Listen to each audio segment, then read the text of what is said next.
We're going to introduce Gia Pergolini, a senior in high school.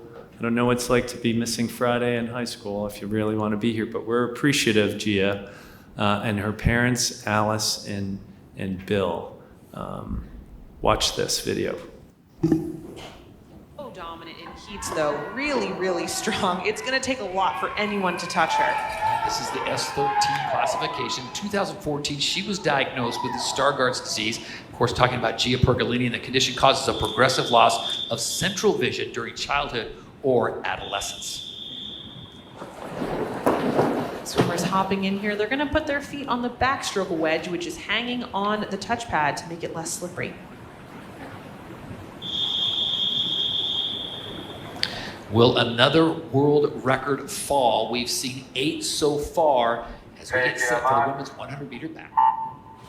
Pergolini just continues to get faster and faster, and I expect she will be even faster tonight in the finals. 105.5 would be what mark she's looking for. Right now, she's got to contend with 100 meters of grueling swing on her back.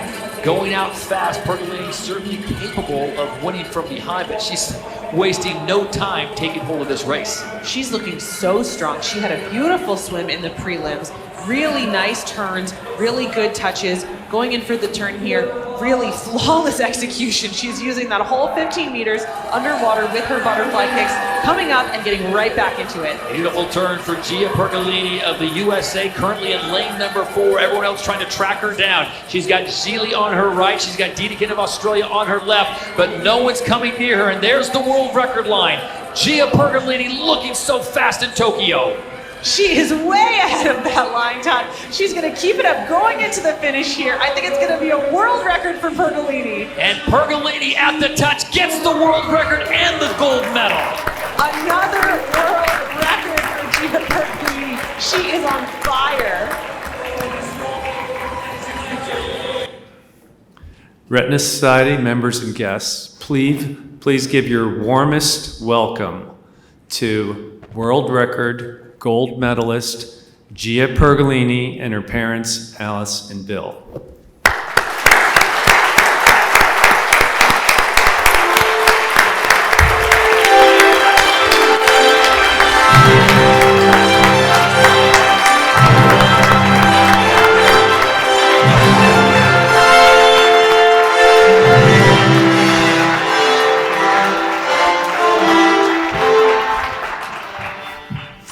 Tell us what happened. So I was so young that I didn't really understand the full concept of me having a vision problem. I had it my whole life, so I didn't know any difference. It was not till I was much older and like kids my age starting to get driver's license and being able to do stuff that I can't, that's when I struggled a bit. But when I was in 4th grade, I was pretty okay about it. I mean, I did get bullied in elementary school, so that was probably the worst part about it. But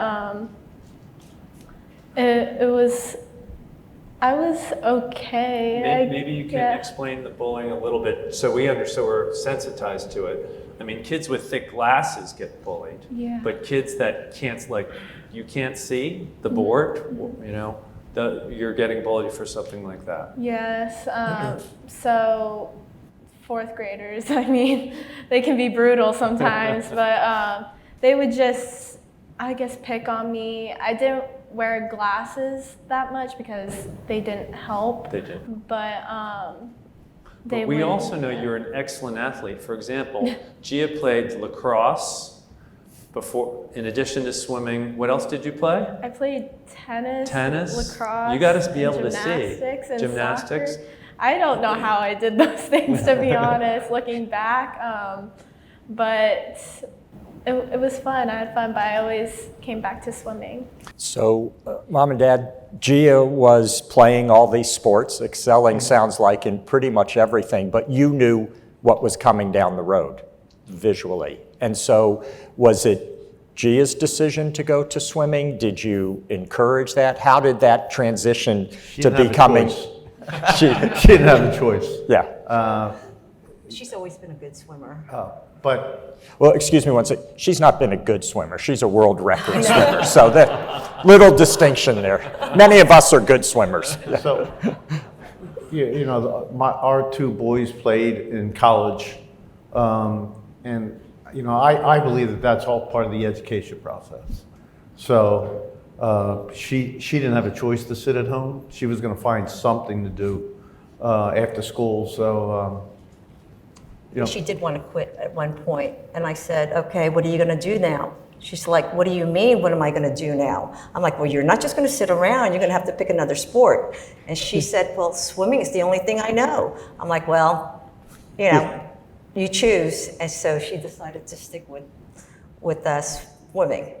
And with tennis, I didn't understand how, if she can hit a tennis ball, what is wrong with her? Nobody could tell me. She's blind. She can't see the board, but she can see the tennis ball. Fast reflexes. But, you know, if anybody knows tennis, I guess she wasn't volleying when it's coming right at you. She was seeing it on the side, and her peripheral is fine, so that's what she was doing. I guess that's why she was able to hit the ball, because it was constantly on the side. You have to be really elite. You have to have fire in your belly. So Gia, tell us, I mean, we heard that you maybe wanted to step away from something you were really good at, but like what makes you go? I mean, even this year, the beginning of this year, I had a hard time getting back into swimming and trying to find that fire in me to achieve this goal. And then one day at practice, it just clicks. It's like, okay, it starts out, you feel really good at practice, and then you go to swim meets and your times get better, and then you're like, okay, I can do this. And my coach made me very mad a lot of the time, so that kind of fired me up. But I love him though, it's fine. But who's your coach? Mention him by name, because he'll probably watch this video. God. Or she will watch this video, excuse me. It's Nick Graves. Okay. He is in Kentucky now. He left me, which I don't know why. Like, why would you leave me? But it's okay. I've been training with him for 3 years now, and he's been an amazing coach. And he basically made me fall in love with the sport again just this year. And I wouldn't have done that if it wasn't for him. So having an amazing support system with my family and friends and my coaches and my teammates at Dynamo, that kind of put the fire back into me and helped me get a gold medal. So yeah. World record setting 4 times? You keep breaking your own record, Yeah. right? Like, what's the, when do you say, I don't know if I could do it? Like for this meeting, we kept our expectations. We were trying to keep expectations as low as possible because who knew what would happen the very next day with regards to COVID. But if you're just the pressure of expectation, well, how do you handle that? Oh my gosh. Do you need to have an enemy out there that, I mean, the other swimmers on the video from, where are they, Italian? Australia. Australia, Italy. Yes. You know them, right? Yes. They know you, so is that what drives you? A lot of it, yeah. The Italian girl that got placed second, her name's Carlotta. She beat me twice at World Championships when I was 13 and 15. And so she kind of pushed me to do better. And she's been a really good competitor these past 5 years. I've been swimming for para, and she really pushed me. I knew she was going to swim fast in Tokyo. She got a gold medal the night before, so I was thinking in my head, I trained so hard for this moment. I couldn't have done anything else to be more prepared. And so I tell people all the time, I was more nervous a month prior to the games than I was that night because I felt confident going into the games and I got a world record in my that morning swim. So you swim the event twice, in the morning and in the afternoon, and I swam in the morning, got the world record. So I was confident going into finals, and it's just such an amazing pool too. So it was so much fun to swim in, and I never had so much fun racing, and so that kind of helped take off the pressure. But when I heard that I won gold, the load of pressure that went off of me was huge. So take us back a little bit, because it's probably pretty common for your family and you sit and think, boy, someday I'd love to be in the Paralympics, right? There's that. And how many years did you think about that before? Oh my gosh. So I was at my old swim team called Chattahoochee Gold, and my coach, Andy, at the time, who I still keep in touch with, he mentioned Paralympics, and I was like, what are you talking about? I'm not disabled, like I don't have any problems. And then my mother and I did research on it, and at 12 years old, they made me go to Augusta, Georgia, just to see and try it out.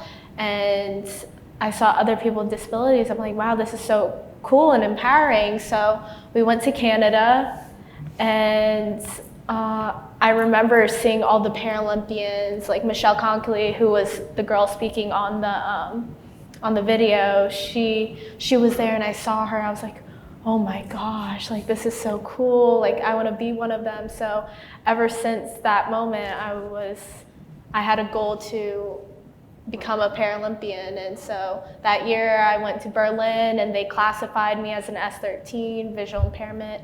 And then I went to Mexico City by December for World Championships, and that's where Carlotta beat me for the first time. So yeah, ever since that moment from when I was 13, I was like, I want to be a Paralympian, and I want to win gold. I really want to win gold. Well, on behalf of the Retina Society and all the guests that are here, we would like to thank you for sharing your story, make a contribution to your foundation, and wish you a wonderful evening. We're going to take you out to eat. And then I think they're joining us for the gala tomorrow night. If you want, you're welcome. Yep. You don't have to. And just thank you for sharing your story with us. Thank you. Okay.